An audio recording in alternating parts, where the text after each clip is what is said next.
My name is Madison Spears. I saw my roommate was in pain, so I came to her and I asked her what happened.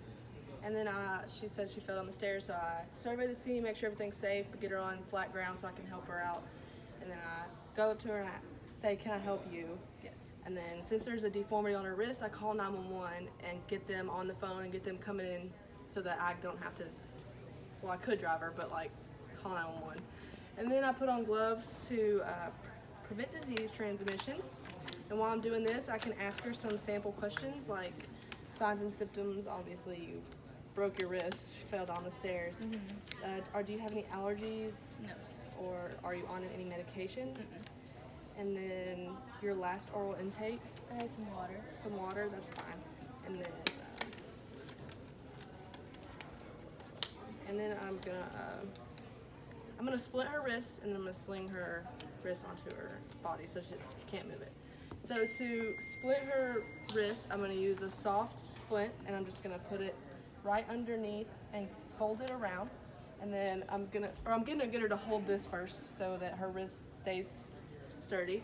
And then I'm gonna grab some bandages and I'm gonna use the rule of thirds and tie above the joint and below. So I'm just gonna tie one right above her wrist, not on her wrist because you know that would hurt. And I get it pretty secure so that she can't move it. And then that one's pretty good, so I can grab another one and go up here. Get that pretty tight so she can't, not too tight, so she still has circulation. And once that's on and in the tight, I'm gonna sling, put her shoulder in a sling, and to do that, you just get a triangle bandage, and you put the corner right here on the inside underneath, and you put that above her shoulder, and then you grab the other end, come around, make sure this is all the way across so it keeps the whole thing up. You tie it in the back. Do you want to hold your hair up so I don't get that? Here. Now tie it pretty tightly, not too tight so she doesn't hurt her neck, but keep it tight enough so that her arm stays in place. And then I get the last bandage I have and use it as a cravat, and I just put it around her body to keep her from moving even more so that when we go to the hospital, she can get there without it breaking anymore. And then once we do that, we wait for the paramedics to arrive, or we take her to the paramedics, whichever is easier.